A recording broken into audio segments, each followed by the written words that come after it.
Happy winter solstice to you. It is the most depressing day of the year, not only because it's a football Friday and the Jets and Giants are terrible, but today is, in fact, the shortest day of the year. Not that it matters because there's no sun, so I don't think it even means anything. And it's snowing in Jersey. It's also not the shortest day of the year. It's the same amount of time as every day. Okay, it's the day with the fewest minutes of sunlight. Is that better for you, Sean? Much better, eh? Thank you. Welcome to a very special edition of Evan and Tiki. Christian Walker will not be a New York Yankee. He signed a 3-year contract with the Houston Astros. I will calm the Yankee fan down in just a little bit because this was the right decision to make to pass on him. But as we enter this Friday, we are in a very weird place. And I think it's a place that probably makes Tiki feel a little uncomfortable. And that's okay. We are in a place in which universally, if you are a fan of the New York Giants, Okay. you are actively, you are passionately I am not. rooting against your team. Not true. I believe it's true. When? Now? No matter what. Tiki, first of all, let me just say this. If there is someone out there in our audience right now, whether they're sitting in traffic, whether they're beginning their Christmas vacation, and you are rooting for the New York Giants to win on Sunday, and it has nothing to do with fantasy, and it has nothing to do with gambling, you're just a fan who has pride, I want to hear from you at 888-808-1019. Well, that's me. You're one person, and I think you're an anomaly. I don't think I'm an anomaly. I think there's a lot of Giant fans who, maybe not the majority, but just want to see a victory. There are 3 games left here. And look, they're not going anywhere, not doing anything. Everybody's playing for their jobs. As my old running back coach used to say, they need to hire a sign out, put a sign outside that says hiring all positions, including coach, including quarter, everything. Because when you're 2 and whatever they are right now, 12, most people are going to get fired. And I'm not just talking about the coaches because they may actually stay. But a lot of the players on a bad team are not going to be here next year. And so you have to realize that those guys want to win badly. And so for me, maybe because I'm a former player, I still see it from their mentality. I get that. And I want to see them win for them. Forget what's going on. Forget who they're going to draft. Hey, if we lose, we get to take a quarterback or a high draft pick. Great. That dude could replace me if I'm a player. I get that. So it's hard for me to sit back and see the majority fan take that we need to tank to get the best position in the draft. Well, that just doesn't make sense to me. I want to warn you about something. Get ready to be uncomfortable. Why? Because I think that 99.8% of Giant fans have come to that uncomfortable conclusion that... What if you miss?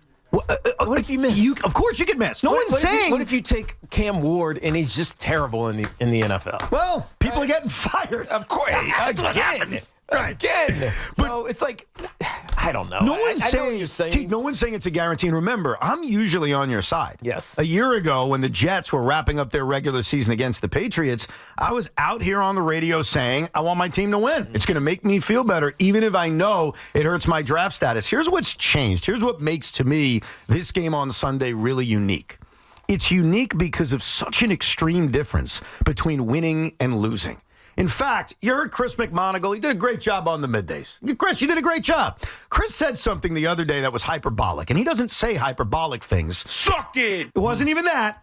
But I thought about what he said, and I was like, Big Mac's 1,000% right, even though he was being hyperbolic. Wow, most hyperbole is nonsense. You're right. This wasn't. And I'm going to repeat it, and I'm going to tell you, Tiki, you're going to think it's nonsense, and you may punch Big Mac in the face.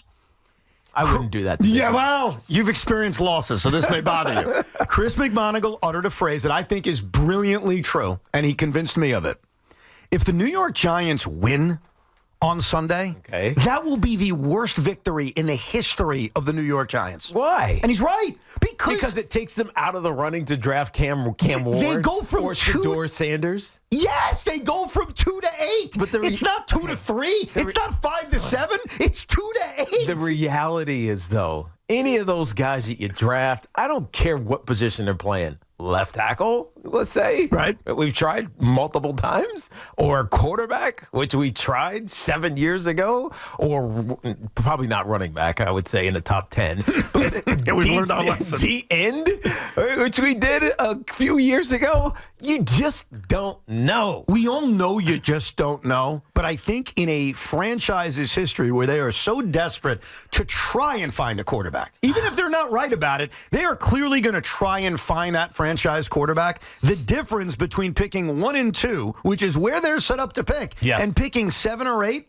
is extreme. You know that better than anybody looking at this draft. Of course, but I can't, in my mind, I can't wrap my head around the only thing that matters in this upcoming draft is getting one of these 2 quarterbacks. Because that's essentially what those that are saying we need to tank and we need to lose these last 3 games, that's what they're saying. That the only thing that matters from coaching staff, from roster construction, from free agency to all of the other stuff pales in comparison to getting one of those 2 guys. And I just can't believe that. Right? I don't believe that that's how you create a winner, is by throwing everything else out. Culture, team, success, mantra, whatever, to get one of 2 guys. Well, I don't believe that is not how success happens in anything. It never comes down to that. I completely agree that there's no way Brian Daboll, who told, or Connor Hughes told us a couple of days ago on this show, that he's telling confidants, hey, it feels like I'm coaching for my job. Well, it probably is. Okay, there's no way Brian Daboll wants to lose. There's no way anyone in that giant room wants to lose. I watched my basketball team last night, who are better off losing. Obviously, they won and they want to win. So I get it. Like, the players want to win. No one's going to argue that. But when you sit down on the Sunday before Christmas and you're a Giant fan and you're even watching the game, because I'm sure there are many football fans, many Giant fans, even some Jet fans, who are like, I don't want to watch my team. They're not crazy like me and Sean and Tiki. Well, no, but that's you. You have to admit that there are fans out there that just check out. No, that say, I'm not going to watch it. I'll be watching it because I'll be sitting in Vegas waiting for a 4 o'clock game. But Is that where you're going, Vegas? Oh, that's right. You got the game of the year. He's got the second biggest Giant game of the week. That's true. Biggest Look, Giants game. we talking into That's our great. microphones, I would admit we're unique in this. We're going to still be sick and twisted and watch our team. But there are a lot of people that are saying, I do not care. But if you do care and you're watching your team on Sunday, I can't imagine hearing from a Giant fan. I get where you're coming from, Teak, as a former player with pride. I do. I respect it. But I can't imagine hearing a Giant fan say, nah, man, we got to win. Not when the draft implications are as stark as it is based on the results. And not when we just lived this last year. We all got into the Tommy DeVito wins versus Washington, the Patriots, and that Packer Monday night game. We all high-fived him. We said exactly what Tiki said. Look, this is about keeping culture and all of this. The truth is, that is the way the coaching staff should think. But from a fan's point of view, Tiki, we've heard about culture long enough that, to me, 2-15 and 3-14 are not a big enough difference culture-wise. This analogy has been used so many times. I'm going to use it on or against you guys.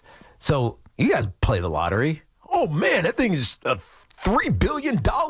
You see that Mega Millions tonight? I know. 868. I know. It's a lot of cash. Yeah.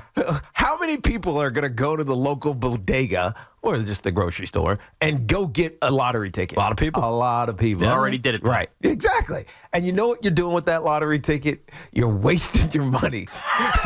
You're wasting your money. Now, I'm not saying when you get the number 1 overall pick and you draft a quarterback, you waste your money, but it sometimes gets damn close. You just don't know. Okay. I got an analogy for you. That lottery ticket that you're trying to cash in is going to pay off. I'm going to give you an analogy that I think is going to impact your thinking. Go ahead. Okay?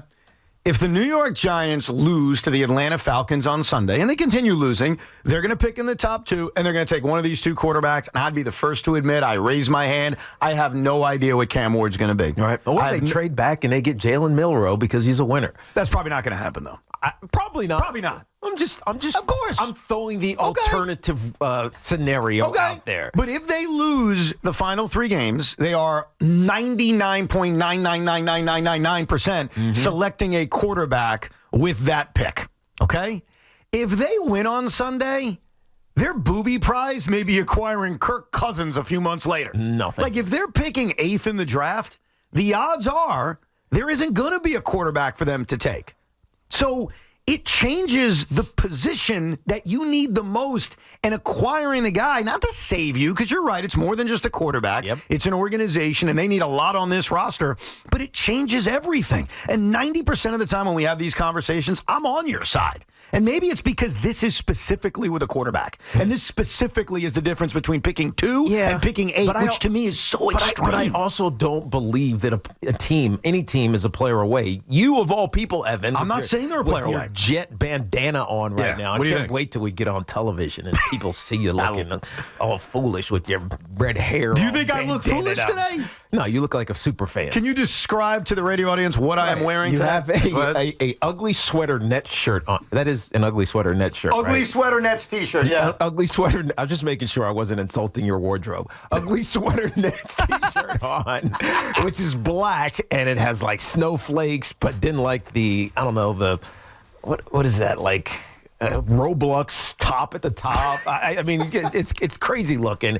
And then you got a white bandana with a green Jet logo in the middle of it, holding your hair up like you're a Muppet or something. I'm a loser. I'm supporting the crappiest of my teams. That's what I decided to do today. And for this holiday season, I'm supporting the 2 crappiest teams I root for, the Nets and the Jets. Yes, but my point is, the Jets thought they were a quarterback away from being elite. How many calls did we get, and BT and Sal get, and the morning show get about this Jet team is Super Bowl bound because we got our quarterback? Yeah, it didn't happen. Didn't even get close.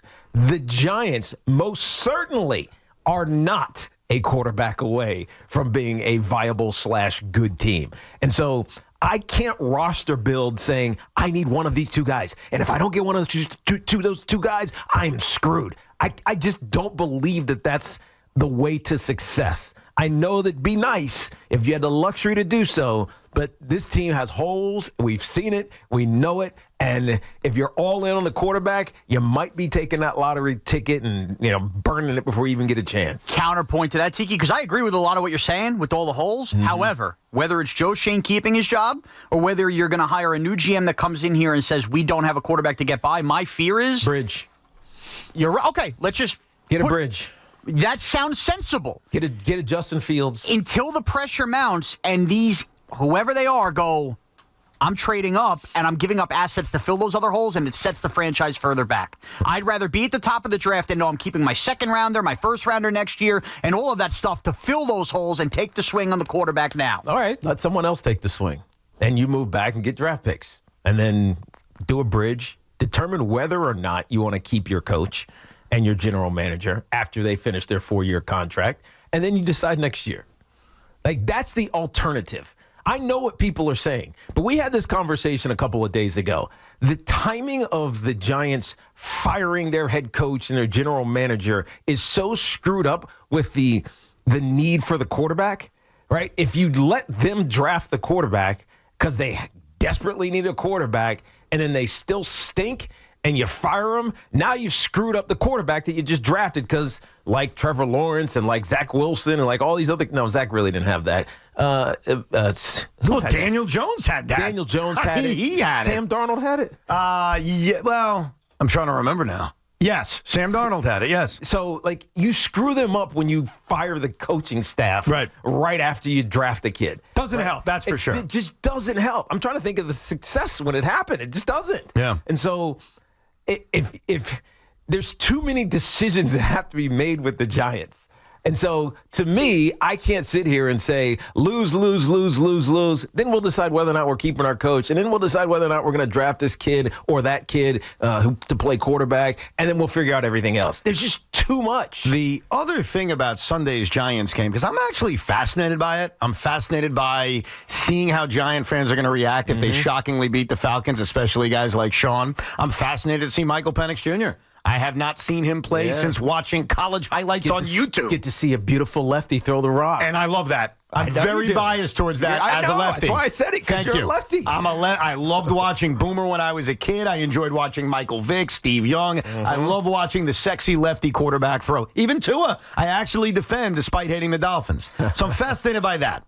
But the other thing that kind of bothers me, I'm just annoyed by it. Go ahead. And I don't want to say like I'm angry about it, I'm not going to scream and yell about it, but it's like a fly that I just want to like scrunch with my hand. Right. You can't catch it, though. It flies too high. Is the idea, and you may have heard CeeLo's update at the top of the show. CeeLo was saying, hey, Giants are playing the Falcons.